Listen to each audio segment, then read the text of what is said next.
Whoa! We had to do it. We had to start it off with that, man. It's the catchiest thing. And honestly, I said this to my buddy Andy Jordan, or our buddy who's been on the podcast before. It reminds me that song taking off with the Magic being good and like taking the next steps and getting into the playoffs it reminds me last year of Sacramento with the Beam, right? Yeah, like it came through at the perfect time. It caught fire as the team is on to something and the city's starting to rally around them. And that's obvious right here. What we're going to talk about warm-up jumpers, right? Right. We are going to talk about the Orlando Magic and potential expectations and some news surrounding them here in the warm-up.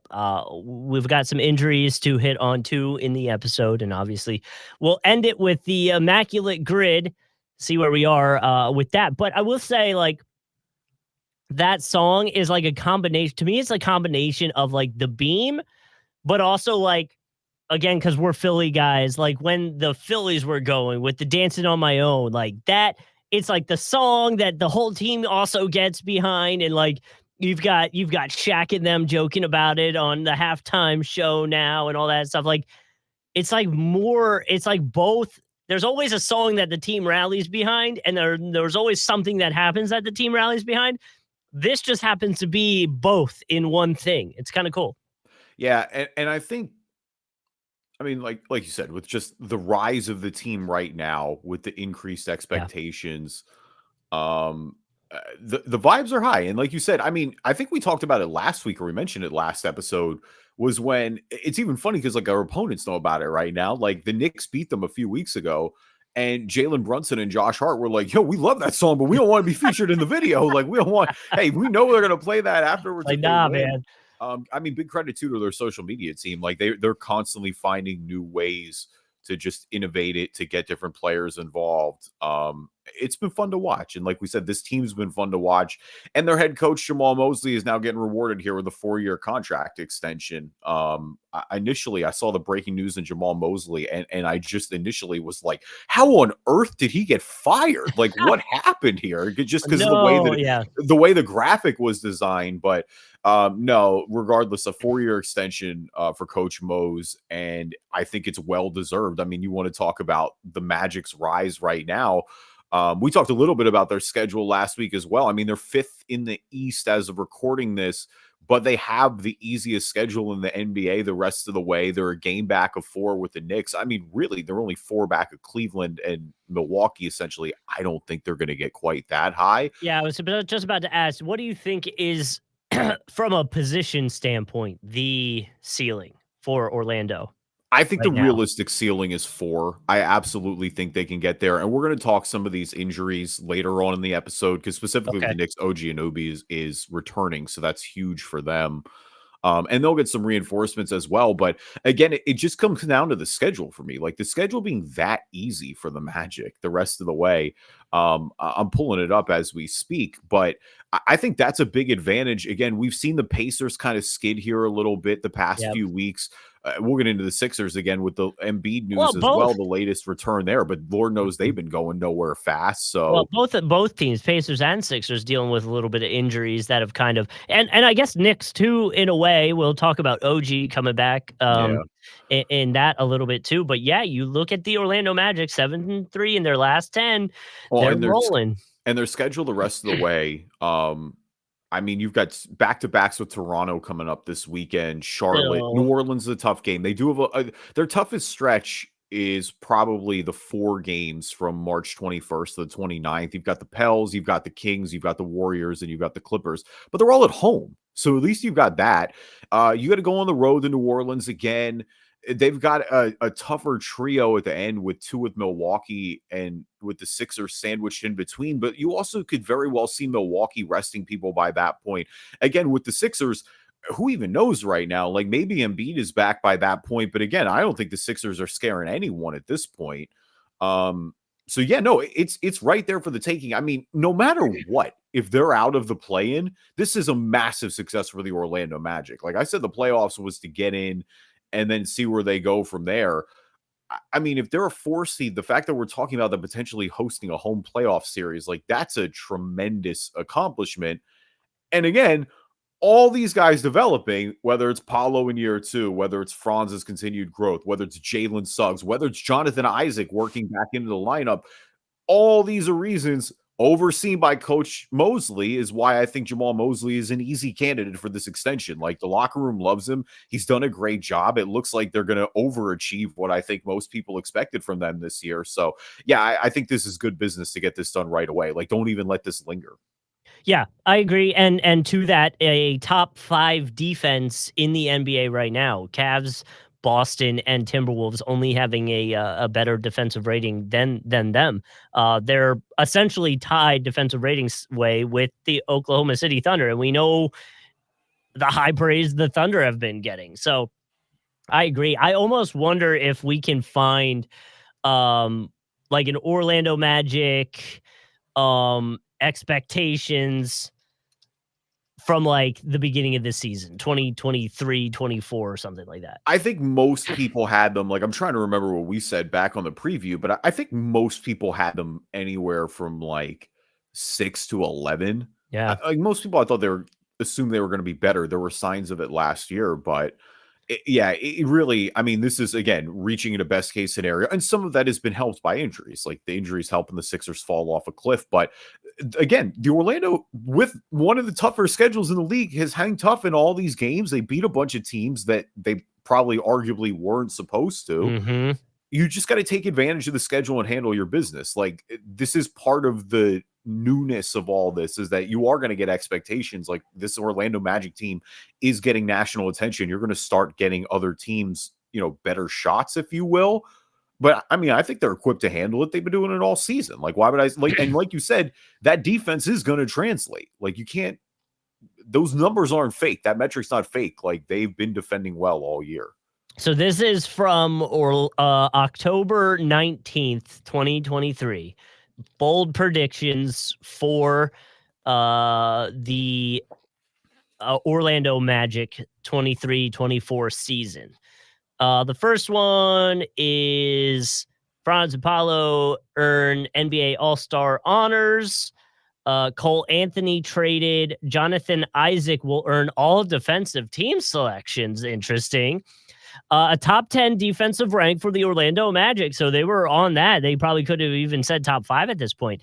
And the Orlando Magic will make the playoffs. See if they give a specific spot. Tide will turn for Markelle Fultz. Team performance moved dramatically. They didn't say where they would think they would sneak in. They just said bypass the play-in tournament, make it directly into the postseason, which is probably what's going to happen at this point. I mean, yeah, that would have been a best case scenario to me. Like, if they were around 6, the fact that they're going to be 4 or 5, like, again, you have to be enthused with the way that things have gone this season. I did think they would move a guard. I didn't necessarily think it'd be Cole Anthony. Okay. They needed to find some definition there. They have a glut with Anthony, with Markelle Fultz. Fultz's contract is up at the end of this year, so I think they maybe get ready to move on from him. I mean, Jonathan Isaac, going back to him, I mean, he's a guy that I always, the potential was always there. Like, we all had a ton of Jonathan Isaac stock back in the day, but it was just injury after injury. It kind of was like, if you can get him healthy and just playing any minutes, it'd be icing on the cake. He looks like a DPOY candidate when he's been playing this year. Like, it's been all his potential and then some. So, yeah, the fact that you suddenly bring him back into this lineup, kind of somebody that I think most people had forgotten about due to all the injuries. Like, that's a massive boom for Orlando. Yeah, super exciting for them. I think a lot of people, including myself, thought that I would have to be a hater this episode. I was really convinced I was having my stock is good. I would say my stock is good right now. You have sins to atone for in Orlando. Yes, I do. I do have some apologizing to do. I mean, one of the concerns around Orlando was staying healthy, and it has been for years. And it always felt like the beginning of the season, they came out hot. They were in the top 3, 4, 5 in the East. And then right before the All-Star break or right after the All-Star break, injuries start happening, and it just tanked from there. It doesn't look like that's happening this season. It looks like these guys are developing well and clicking well, and they have a coach that knows what's going on and is developing those guys great, and they're coming together as a team. So from keeping the coach for 4 more years through the 27-28 season. That makes sense. The guys are growing. We're ready to go. Now, let's get the experience in the playoffs and then see where we go from there. And can you then come into a season next season with even higher expectations at that point? Yeah, no, 100. I mean, there will be higher expectations. Right. I think just off the growth, there will be. But, of course, again, given the way the younger guys have improved this year, it's kind of hard to bet against that right now. Right. I mean, especially with Paolo, man. Paolo's been cooking. Yeah. And again, quietly, too. I don't feel like it's a very, talked about thing. No, and he doesn't really get to the line like that either. Like, Mm-hmm. he's just straight up hitting shots. And again, part of that is quieter because of Orlando. And again, their national attention, there's been more there than there has in a while. But no, his teams have got people that have watched him and teams have played against him. And I think he'll be one of those guys that will benefit from a playoff series and getting that exposure. I think that's when people will kind of realize, yeah, Paolo Banchero's a stud. Like, he's going to be good for a long time. You brought this up just because I saw the tweet, and I actually just retweeted it a second ago, that scoring is way down in the NBA. Someone made that observation. And the Knicks in general, one of the things we talked about was how Orlando was held to very few points last episode. And the Knicks have done that a few times actually now. Yeah. But this account had pointed out that the referees are calling a lot less fouls compared to the beginning of the month. It's from shooting fouls, non-shooting fouls, technicals, 3 seconds, travel, all of it's down. And I was reading that apparently that was like a conversation that the NBA had with the referees and kind of trying to figure that out. And of course, it happens to be right in March when everything was, or January, sorry, when maybe it was January, February, when things started going down. So everyone jokes that it's because Joel Embiid's not there anymore to get all the fouls. But I mean, the Sixers and Knicks had a 79-73 game the other night. That's a college game. That's a college game right there. That's some 05 Pistons Spurs type scores. Yeah. Like, that is just gross. Yeah. But to that, I don't know. I think it's cool. It puts, again, I know people will hate on it, but it lets defense be a little bit more of a thing again. And so that's awesome. The foul problem had gotten out of hand. Like there was no doubt that, and I say this again as someone who roots for Joel Embiid, there's been a lot of grifting around the NBA in the past few years. Yeah. And they made a point at the beginning of the season to crack down on that, which is good. But yeah, I mean, look, we don't come to see a free throw shooting contest. Like, right. I expect, especially as we get into the playoffs. I mean, I'm with you, man. Let them play. Just call it consistently. That's the only thing I ask from everybody, from any ref, is call it consistently. Welcome to the Driving Dish NBA podcast. My name is Kevin Rafuse. Joining me as always, my co-host Justin Cousart. I didn't grab a tweet. We're just out here, man. Yeah, out here vibing. I mean, it is Friday. Usually we kind of record these on a Saturday. I know, that's what threw me off, I think. And I think I told you this a long time ago. Like, in the past, there was a website that I Hoops Hype had like an NBA player tweet thing going. Yeah. Oh, it looks like they brought it back. It was down for a while. It was like bad for a while. Let's see if there's anybody that sticks out to me real quick that I could hit you with, but I don't think any. If nobody sticks out, do you want to plug the 6 radio stations that you're on this weekend? No, it's fine. We don't have to plug the radio stations. I'm just on a lot of them. I'm on a radio station near you. Just know that. Well, if you're in Jacksonville, Tampa, Athens, Georgia, which one did I forget? Nope, that's all of them. Okay, well, if you're in any of those 3 cities, you'll probably hear Justin on your radio this weekend, so you should listen to that. Leave us a review on iTunes, good or bad. I'll read them on the podcast. If you're not an Apple user, Google Play Store, Spreaker, TuneIn, Spotify, Amazon Music, Player FM, anywhere you find a podcast, you can find us. We were catching some strays, by the way, on YouTube, celebrating our 10-year anniversary. I don't think people on YouTube. That first comment made me laugh. Well, the one is real sincere, so I want to thank him because he's been locked in since 2016. Yeah, thank you, Will Brad 23 for that. Been listening since 2016. Definitely will be many more to come. I don't know how the scheduling is going to work because we're just figuring it out as we go. And like we said, it's a passion project, so we're just doing our thing. Now, Hurricane edits. That's who we need to address right now. Who said, I'll give y'all the consistency of a podcast and having 67 subs, but shout out to y'all, which is fair. If you saw someone doing something for 10 years and only having 67 subs, at that point, it's like, yo, maybe it's time to do something else. What if I really like those 67 people, though? I agree, but like, I do like those 67 people, by the way. I did politely explain to Hurricane Edits that we're a podcast. This is just a video version of our podcast. We don't necessarily focus on the YouTube. Yeah, the audio's been around a lot longer than the YouTube. But if you want to watch it, you should still go to the YouTube page, especially for the grids. The grids are obviously more of a visual element. Right. They've translated on audio way better than I thought. That's why we keep doing them, honestly. Mm-hmm. But yeah, I mean, there's we were an audio. Yeah, we are an audio first project. Right. So you can subscribe to that YouTube and make sure we don't get made fun of when we hit year 20 of doing the podcast. Maybe we'll have 120 some subscribers at that point. But you can subscribe on YouTube. Just search Drive Edition NBA, again, the video version there, and you'll get notifications when the new episodes are coming out. And now a word from our sponsors. So there's been some injury news, players coming back and players potentially coming back and players getting hurt. So let's start with OG and the Knicks. He came back. Jalen Brunson in the game that he came back was phenomenal. There was a few videos that were going around after the game of OG clearly feeling discomfort in his surgically repaired elbow. Those winces, I guess we'll call them, were downplayed in the post-game locker room, saying he's fine. OG obviously has a history of injuries now and has limited him to less than 70 games in the last 5 seasons, obviously those with the Raptors. Now, it's very easy to point out that the Knicks are significantly better when OG plays. So you want him to play.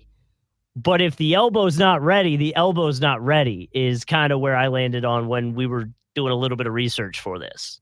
No, and I mean, the Knicks have the depth where, look, you want him in the lineup because, like you said, their metrics have been off the charts when he's been on the floor this year. But, we're trying to win the war here. We're not trying to win the battle. Right. The Knicks 14-2, by the way. 14-2 when OG is playing. Right. And they're going to get a little help with some teams we'll talk about having to deal with injuries as well. So I'm not really worried about the Knicks sliding back into play-in position. Like, I would get wanting to avoid that. That would make sense. I would want to avoid it. But yeah, I'm for sure monitoring this elbow injury and making sure that he's 100% because the reality is that Tibbs is going to lean on him when it comes playoff time for heavy minutes. He's expected to carry a major part of this workload after they made the trade for him. So, I mean, look, they're in 4 right now. They're contending against the Magic, who we just talked about. They're, the Pacers and the Sixers are right behind them. The Heat are behind them as well.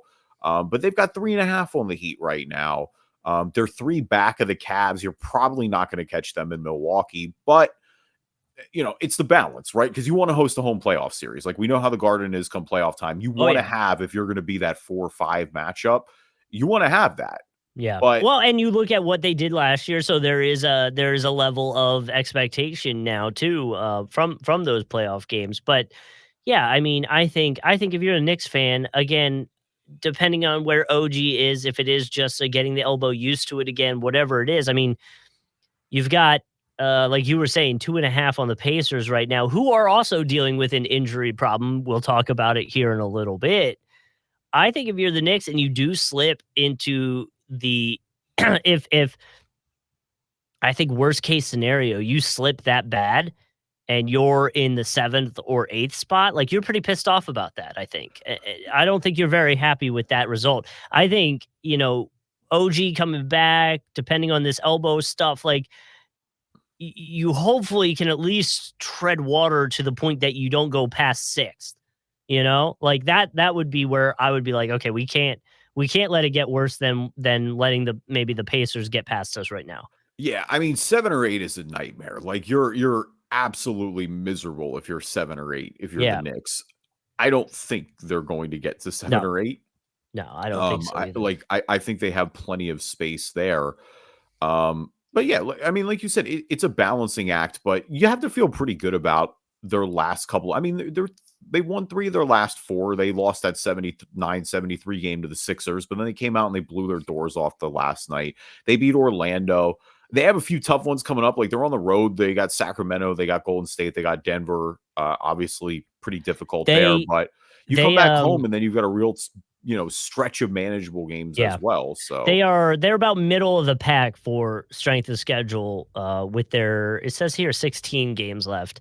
So middle of the pack means just go 500, right? Like yeah, just keep it even. And you look at teams like the 76ers have a little bit of an easier schedule. Cleveland has a little bit of an easier schedule. Indiana has a easier schedule than the Knicks. Um, Boston actually having the easiest schedule going forward now, which, whatever. nobody's catching Boston, not in the East at Doesn't least. matter anyway. But to that, it is gonna be interesting. Again, Indiana also dealing with an injury that could potentially affect their rotation, their lineup, and how that goes going forward too. Well, it's been a mixed bag with them. Like now that you've now lost Benedict Mathurin for the year, which is a Mm-hmm. huge loss for them because he's been, Yeah. playing heavy minutes. He's been good in those minutes. Yes. Torn Um, labrum, by the way, in the right shoulder, which is why he's out. yeah, so I mean, scoring down a little bit from last year, but as they go forward, and this is coming at a time for them when Hallie has struggled. Like I think that's been the bigger story too. Is like it's been Mm-hmm. a rough couple It's a of weeks slump. for Tyrese Mm-hmm. Halliburton. And so they've slowed down a little bit. I mean, the beginning of the year they were just running teams out of the gym. And they're still trying to play fast paced more than anyone. But yeah, I mean, losing Mathurin, a guy who's played heavy minutes for them Since against a team like the Knicks, like that does make you wonder a little bit. Well, and I was telling you off the mic, since the All-Star break, he had been averaging 17 and a half points, 5 rebounds, 3 assists per game, which is why they were giving him so many more minutes. He was averaging more than 30 minutes a night because he was producing in those games, essentially, helping Hallie during that slump, helping pick up some of the scoring punch. He was their shooter or slasher in those situations when he didn't need to be the ball handler. So yeah, you gotta find a way to replace that a little bit going forward here. Yeah, and I mean, it's probably the scoring punch again, which is what you're going to miss the most. Hmm. I mean, he's fourth on the team in scoring right now. He's only behind Hallie and Siakam and Miles Turner. Um, I don't know where the boost comes from. I mean, you don't. I don't know. I'm struggling to see where they replace it on the roster. Honestly, like I want to. I don't know. Maybe it's Obi Toppin, but like, am I counting on Obi Toppin to be the big scorer Mm, here? no, no, no, you're not. You don't want that. So again, that's why I kept alluding to it. It's interesting to see what the Pacers end up doing while he's out. In the games he had missed in the season prior, he had only missed 4 games, and the Pacers went 500 in those games. They won 2, they lost 2. So definitely a bummer for a kid who was very much developing, and now we won't see him until training camp next season. You just hope that he recovers good and is ready to go for next season at this point. Yeah, and I mean, again, the Pacers also the benefit of the Sixers just completely going under right now. Like that does matter. Um, the Sixers are 3-7 in their last 10. They've been going nowhere fast since Embiid got back. You mean hurt? Or Embiid got hurt, I should Yeah, say. He's supposed he's to not come back back. yet. Yeah, he's supposed to come back the last week or two of the regular season. But Which I I'm mean, okay with. I like the idea of that to like kind of ramp up the intensity for him if he's ready to go. no, that 100% makes sense. And I trust me, I don't fully disagree, but it's gotten so bad to the point where I borderline do wonder if I bring him back this year. And that's such a ridiculous statement given where they were at the beginning of this year. Yeah. But, You look at Covington continue to deal with injuries. You look at Melton, who's dealing with the lingering back issue. And the other just reality is like, look, he's been a prime Ballin and Fallin candidate. I'm somehow not going to sneak him into Ballin or Fallin again this week. Tobias Harris has fallen off a cliff. Like, I mean, Tobias Harris doesn't look like an NBA player right now. 3 points the other night. He had 2 points the game before that. I mean, his confidence is shot. He's not playing good defense anymore. Like, he just, listen, I've always had my quarrels with Tobias Harris and him being overpaid and mediocre. He's not even mediocre right now. Like it's at the point where it's like, Nick Nurse, you need to borderline bench him. Like, I know he's getting paid $40 million a year. It is what it is. That's a sunk cost at this point. You have to do something. Like, he is unplayable for this team right now. I almost made the joke on Twitter when Calvin Ridley signed with the Titans for $50 million guaranteed. I said, the last time I saw a robbery like this, it was Tobias Harris on the 76ers.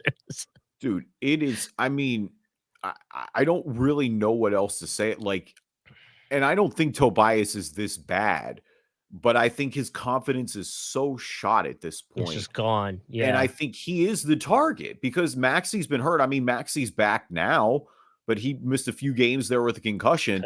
Yep. And so the fact that, I mean, he is the target of the ire currently because there's no one else to blame it on. But like, here's the sad reality about it. And you never want to beat up on Tobias the way, like, Ben Simmons was an easy target for Philly fans because Ben Simmons just didn't seem like he cared and just seemed like that he gave that "I'm better than you" attitude. Tobias Harris, by all accounts, is a really nice dude off the court. Like, there's no one who's ever had any problems with that.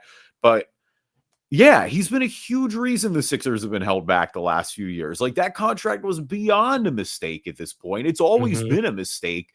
And now it's just mega amplified because it's just all falling apart. Like, I don't know what needs to happen with Tobias Harris next, but it's unfortunate to say the least. Like, it's completely like they're unable to win any meaningful basketball if Tobias Harris is playing like this. And then that gets kind of to the point where it's like, am I going to rush Embiid back from another injury if Tobias is just completely inefficient? Sure. What's the ceiling here for this team? I get what you're saying, but you do at that point, you have to bring him back. I'm not actually saying don't play him, but it's like the fact that it comes into that, like, that pops into my mind with, just because of how poor that Tobias Harris has played, like, that really, really, it's disappointing to see. There's no other way around it. It's going to be very disappointing this season if it ends in the first round for the Sixers. Regardless of Embiid coming back. I know obviously if he's not back and we lose in the first round, then that just is what it is, or you lose in the play-in, whatever.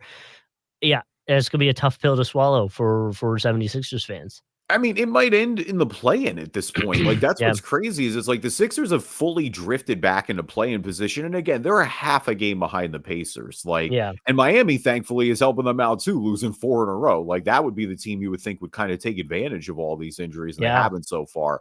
I'm not quite worried about them sliding into 9-10, but good Lord, that's in play. Like, that's pretty crazy. And it also means that if you're in the play-in, you better avoid that 8 or you're getting Boston first round. And if the Sixers get Boston first round, they are going to lose in the first round. Like, is, Doc Rivers in Milwaukee or Cleveland, you can talk me into there being away. Hypothetical for you. 3 scenarios for you. Now that we look at the 76ers and 8, 9, and the 10 seed, what would be the more deflating situation? Losing to the Heat in the play-in tournament, losing to the Bulls in the play-in tournament, or losing to the Hawks in the play-in tournament? Oh, Bulls or Hawks. It's not even close. But Jimmy knocking him out again. But it's Miami. But it's Miami. Miami does this all the time. Like, I know. Miami, in theory, if they're 7 or 8, it wouldn't even matter if you lose to Miami. Right. If you lose to Chicago or Atlanta, given the way this season played out and how well Embiid was playing, like that, I mean, it just like, hey, man, it keeps getting worse. Like, and again, I'm not necessarily full worried about them going play-in mode, but it sure seems like they're going to be there at this point. I mean, they're not playing well right now. Like they've got a few bright spots here and there. And again, Maxey is back in the lineup, but they just don't have enough firepower, sans Embiid, to keep up with anyone. I really wanted to go back and reapproach that who replaces Mathurin comment, because I'm like, there has to be somebody. Like, maybe, like, I feel like I didn't give enough there.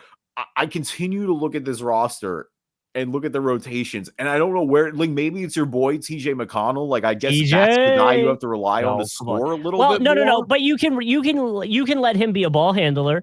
He can handle that. Yeah, I mean, Jarris Walker could step up. I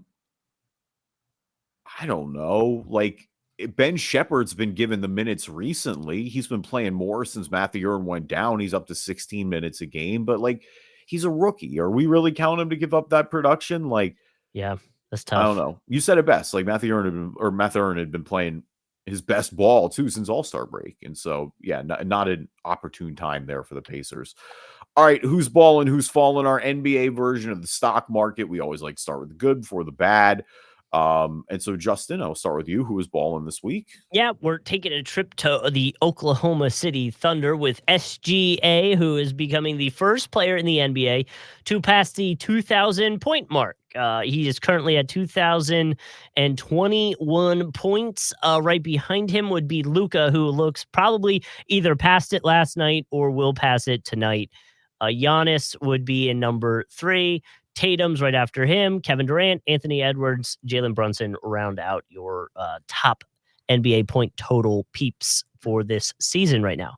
Yeah, I mean, like we said, he's been a bona fide NBA candidate, obviously one of the breakout stars of the season. His interview, if you haven't seen when they asked him about being consistent, in his interview response, his teammates were hyping him up in the background.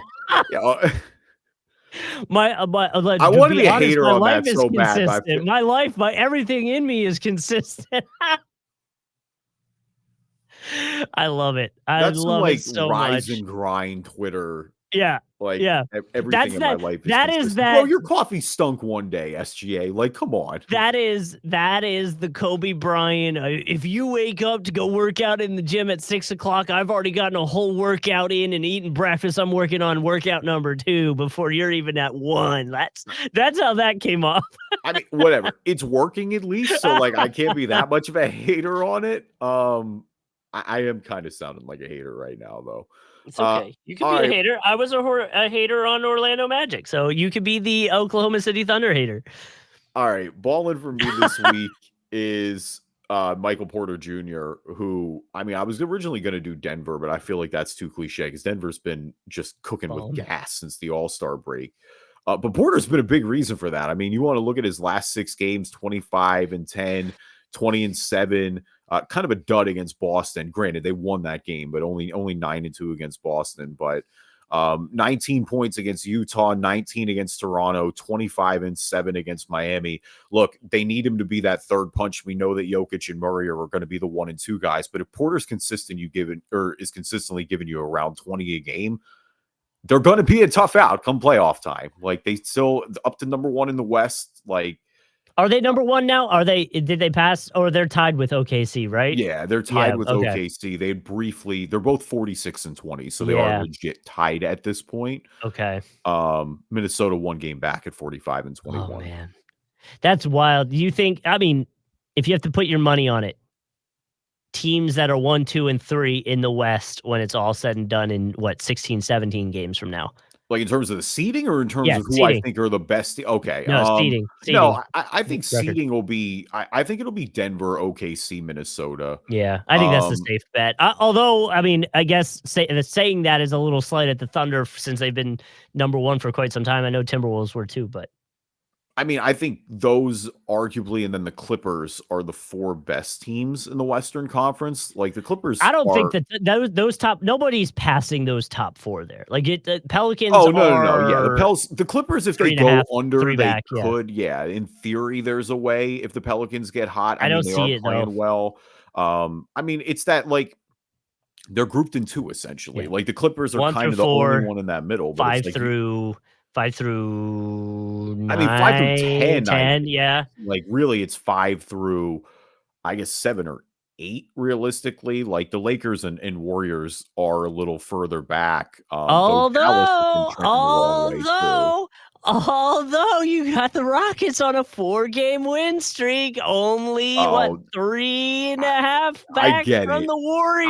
I get it. Let's go, baby. No, I mean, Dude, I would love how for the chaos, how but burn it down would it be if the Rockets made the play-in tournament over the Warriors? it would be Oh wild. my lord. It would be a wild turn of events. They were It like Rockets were like wasn't there a point where they were like the bottom 3 of the league?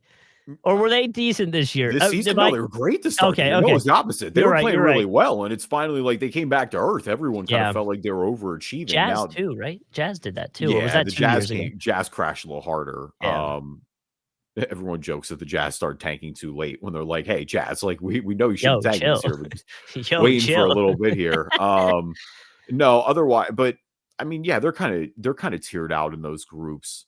Um, I mean, my Fallin, I don't want to do back to back, but it kind of fits with Houston. My Fallin is Alperen Şengün, who's going to be out the rest of the year, and that's kind of why I'm being like, hey, maybe pump the brakes a little bit. They just lost one of their best players, and it is disappointing. I mean, a real tough injury when he went down. I mean, he got obviously taken off the wheelchair at the end of the game too, which is extra disheartening. So he's out for the season? I thought it was just a sprain. So it is a sprain, though he basically the way it's going to play out is unless the Rockets make the playoffs, he's going to Mm, be out the rest of the year. He didn't tear anything, which is the most okay. important thing. And that's what it looked like at first, which would have been a really tough. I mean, he is really developed this year. Like basically Mhm. every stat he's improved in. Like his scoring is at a career high, his rebounds are at a career high. His assists are up a whole like from 3.9 to 5 a game, and he's just Yeah. 21 years old. Like I think this kid is going to be a staple for a long time, and certainly a big staple of what Houston is doing. All his advanced numbers check too. His offensive box plus minus is great. His defensive is solid. It's above water. Great BPM, great VORP. So, I mean, yeah, a little disappointing that he's probably not going to play the rest of the season. And again, like I said, that's kind of the damper I have on Houston. I don't think there's going to be a shakeup. I think the Lakers and the Warriors will get in. I mean, both the East and the West are kind of just set. I don't think there's Yeah. anyone, in the there's also the potential in the East. Like I guess Brooklyn could get in.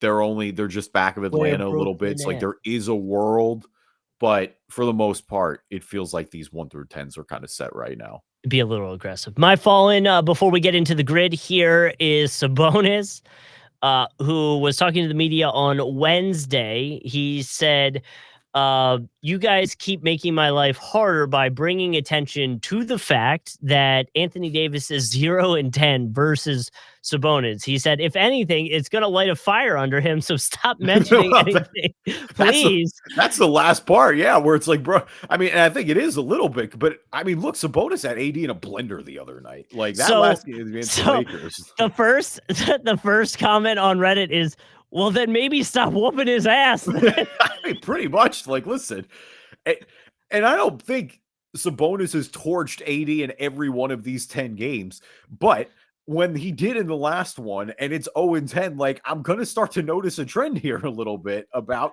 Listen, AD's a great player. Sabonis just maybe getting the better of this matchup right now, but Yeah. that's funny with him saying that to the media. Yeah, he's like, "Yo, you guys need to chill. You're gonna make my life a little bit harder." He's gonna come in with a little extra oomph on him. Right, AD's like, wrapping up his knuckles, getting ready for his Yeah, it's just a cage match between he's these ready to two no matter go. what. Teams Oh gotta my win though, lord. too. That's the thing here is like teams gotta win. So Yeah. Well, maybe yeah, just that out of is their fair. control. Mhm. But shall we switch gears into the Immaculate Grid here? Let's do it. I actually see 2 already. But we'll give you the grid from the left column going down. The first one is the Memphis Grizzlies, and we're looking for connections with the Phoenix Suns, the Utah Jazz, and 5 assists per game.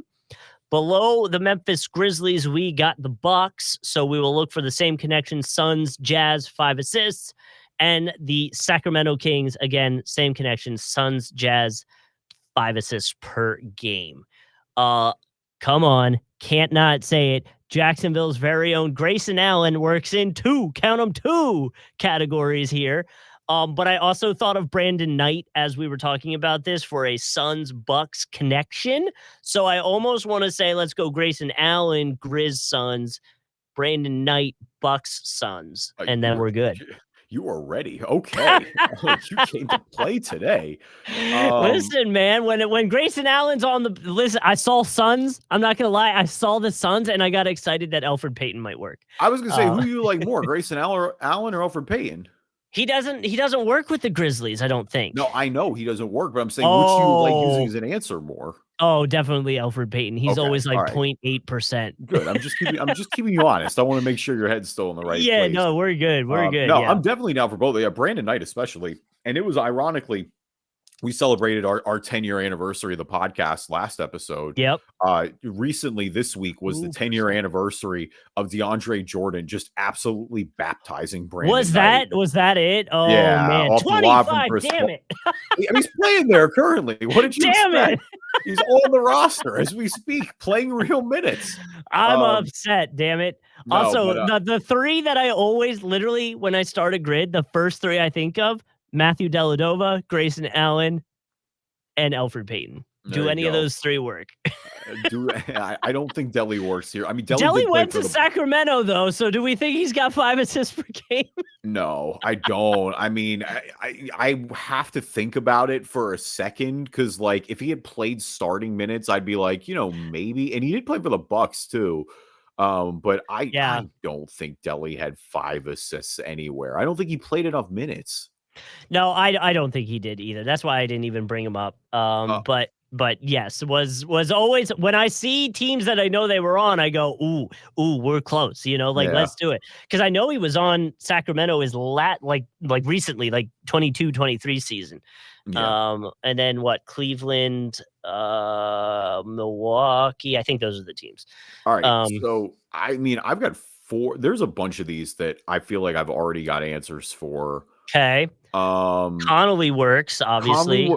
Conley works and is probably going to be the most cliche answer for 5 assists per game per season for the Grizzlies. But Conley also works for Jazz and Grizzlies, as you mentioned. Frequent guest of this podcast on Immaculate Grid works for Grizzlies Jazz, and that is Rudy Gay. Yes, Rudy Gay would work there. Does Matt Barnes work for Suns Kings? Did Barnes ever play for the Kings? No, he definitely played for the Kings. Did he play for the Suns? Matt Barnes, I'm pretty sure. I think he did too. Matt Barnes played for a lot of teams. Locally. I know, that's why I'm thinking, but I can't. I don't remember him on the Kings as much as I thought I remembered him on the Suns, but maybe I got that wrong. He was on the Kings towards the end of his career, I feel like. Okay. But I do. I'm with you. I have vivid, or not vivid, but I have memories of him being on the Suns. So I'm down to use Matt Barnes there. He's there low key in a lot of these answers, and I always forget to use him. And it's kind of 4%, baby. Nice. Okay, I want to look that up. I'm curious. I know he definitely with Sacramento. Matt Barnes. Yeah, Matt Barnes with Sacramento. He played 54 games in 2016, 2017 with the Kings. And he only with the Suns 1 year, 08-09, he was with Phoenix, played 77 games. Okay. Went to the Magic with the team that was in the finals the year after. It was with Dwight. That was when he was throwing the ball at Kobe. Remember when Kobe wasn't flinching? You mentioned model mentality. Oh, a little bit of that from earlier. Yeah.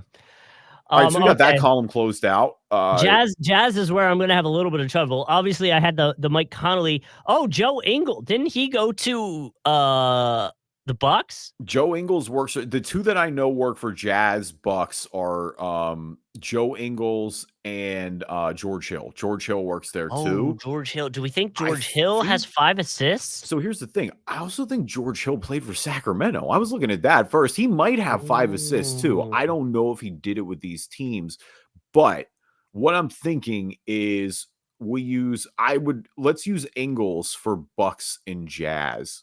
Okay, so Joe Ingles. Yeah, that definitely works there. Damn, 26%. Yeah, I get it. He's on the Bucks pretty recently. I think that's But why. still, And Jazz is where he's most famous with, I know. too. I know. I do think we should use George Hill for Jazz Kings, though, because I think that'll be lower there. I think George Hill? more people associate him with that Bucks thing. George Hill, here we go. Yeah. 7%. Okay. Nice. Okay. I don't trust if it was with the Pacers, I absolutely trust him to have 5 yeah. assists per game. If it was with any of these other teams, basically, because you started to play some more bench minutes, like with the Kings. What? So I'm trying to think of like Rondo probably works for Sacramento 5 assists. Yeah, Rondo probably works if you want to old school one. But hold on, does Rondo work in? Because wasn't he on the Grizzlies for a sec? I don't think so. Oh no! Mavericks is who I'm thinking. Where it was kind of a dumpster fire. Yeah. Okay. He's on the Mavs for a sec. Did he end up on the Bucks? He never was with the Bucks. No, he's never on the Bucks. I'm down to use Rondo for the Kings though, because he was a 1-season guy with the Kings. You think he got 5? RON. RON. Oh, there he is. Okay. Yeah. So I think he had 5. Yeah, he was starting. Okay. Okay, 3%. I thought you were about to say no, and I'm like, oh, Jim. No. If he was starting, he for sure had 5, and Yeah. I'm pretty sure he was starting on that team. A good one. Okay. I'm gonna look that so up for now. the podcast listeners, we're cooking right now. By the way, we've got 3 spots left. We need Grizzlies, Jazz, which we know Mike Connolly probably works for. We're trying to get a little deeper. We've got Grizzlies, 5 assists per game. And then the last one, we need Bucks, 5 assists per game, which again, I feel like we have a few. Let's just kind of see where we're at. Like Jeff Teague, would he work? Wasn't Teague on the Bucks? Jeff Teague was on the Bucks. I'm cracking up because Rondo, we were like, oh, is he have 5 assists per game in Sacramento? Rondo had 11.7 assists per game in Sacramento. Oh my Lord. Okay. That was actually his career high, believe it or not. There you go. With Boston. So Teague. Did Teague end up with the Bucks? No, Jeff Teague definitely ended up with the Bucks. The thing is, by the time he got there, he was playing bench minutes. Like he was not starting for them. Where like with Atlanta, Jeff Teague, I definitely think makes it. The one person I want to use for Grizzlies 5 assists per game, because I'm 99% sure he's there because he's a point guard. I feel he has to be. He would have worked for the Kings, but he started his career with the Grizzlies in Vancouver. How about Mike Bibby? Mike Bibby definitely had 5 a game in Vancouver. Yeah, there you go. Right, 8%. Would have had it for Sacramento too. So do we go? Do we go Rudy Gay, Mike Connolly for the Jazz Grizz connection? I think Rudy will be lower than Conley will. I think so too. Those are the 2 I think of right away. Conley was obviously on Minnesota now, but he was on like Utah was a team he was immediately traded to after Memphis. And Memphis is the one that everybody associates him with. Rudy's been off it for a little bit. Yeah, 13%. I feel like Rudy is 5. I feel like that was good then. Yeah. All right. So take your pick. Bucks 5 assists per game. What about Drew Holiday? Drew Holiday is the chalky one. I feel like that should be easy for everybody. Do you think people forget because he's already off the team, or is it too recent? No, I think people don't forget that it's already happened. I mean, happening this season is Dame. But I think that'll be high because it's current. So if you want to go back, this is where you start thinking. And Teague was not. No, Teague wasn't there late enough. Now, I will say I'm a little like I'm not as good, I think, with the Bucks as I should be in terms of like always remembering some of their guards. But there are 3 that stand out to me. Okay. That I'm aware of. So one of them is really obvious, and that's Ray Allen. I don't think Ray had it because I don't associate Ray. Oh, Ray Allen. Okay. Yeah. I think he's got a bunch of assists for sure. I don't think he averaged 5 a game because he wasn't the primary point guard. Okay.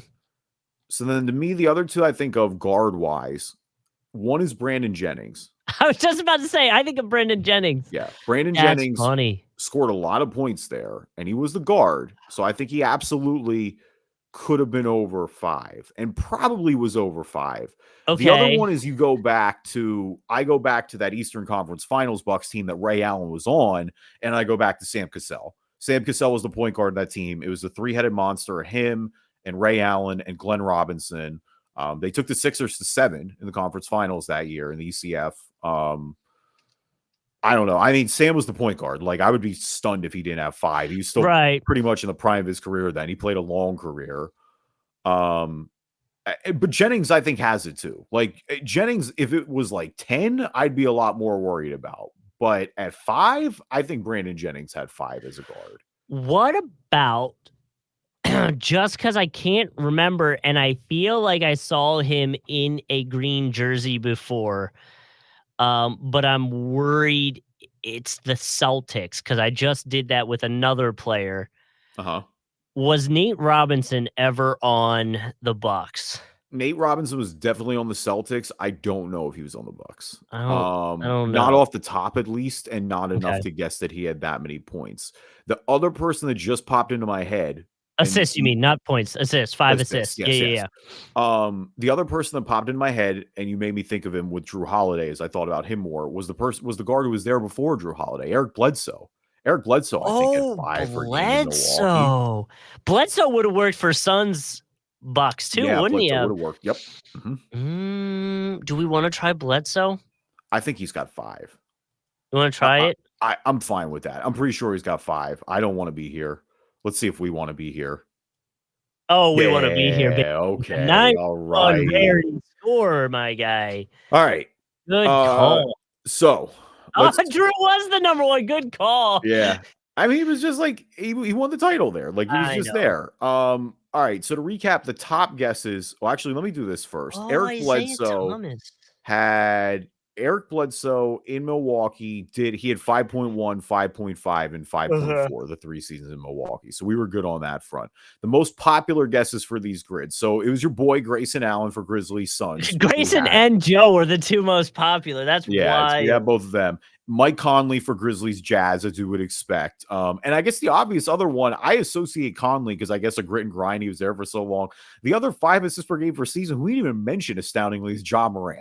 The player and the star that's there now. That does make sense. Top for Bucks Suns is Jay Crowder, which is interesting. I mean, he played key roles for both of those teams, so it makes sense, and they were both pretty recent, but kind of surprising there. The guy we got for Bucks Jazz, and it's Joe Ingles, Drew Holiday for Bucks and 5 assists per game per season.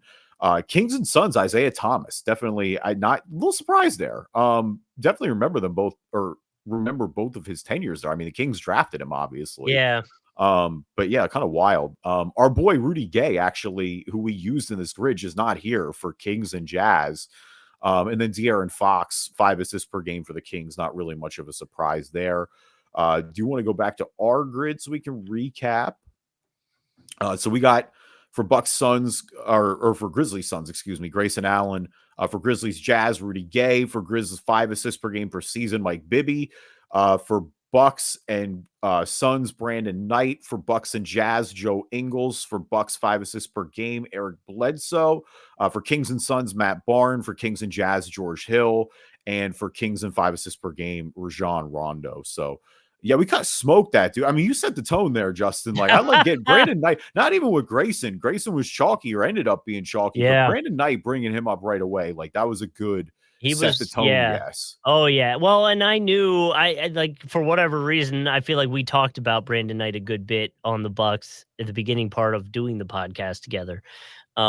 So he popped in my head immediately, just because Tim used to have us talk about the Suns all the time. So I was like, I know all the Suns older players.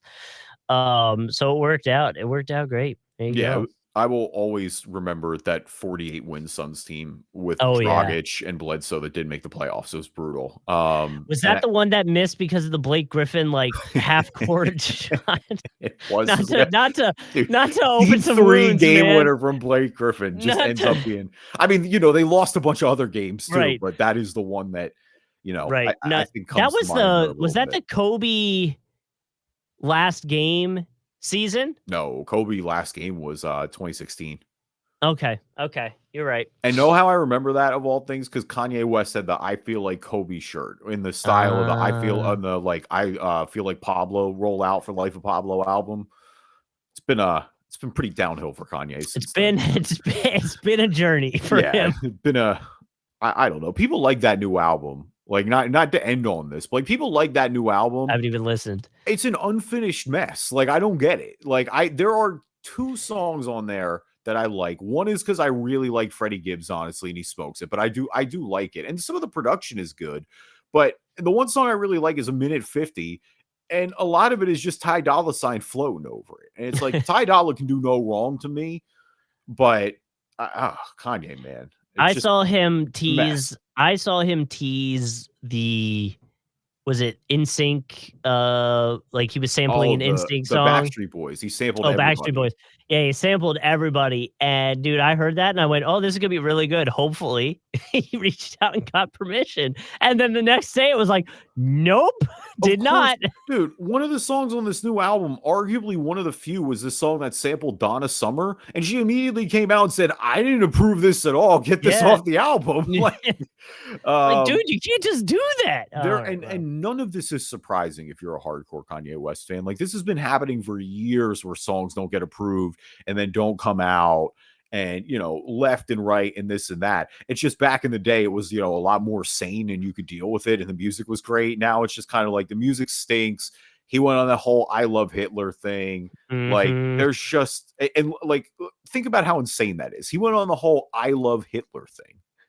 Like, it's just kind of, I jumped off ship. I don't know what to do here anymore. And it's weird. Like, that's one of the few musical artists I didn't think that would be possible for. Man, tough times out here on Team Kanye. People been going crazy. I don't know. Yeah.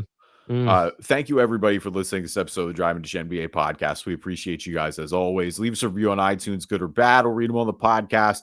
If you're not an Apple user, Google Play Store, Spreaker, Spotify, TuneIn, Amazon Music, Player FM, anywhere you get your podcasts, you can find us. Oh my gosh, it's bedtime. Quinn got you staying up late, huh? Quinn's got me sleepy, dude. And we are on YouTube. You can subscribe to the podcast there. Watch the video version of the podcast. Watch us do the Immaculate Grids and tiers and all that stuff. And subscribe so you know when new episodes are coming out.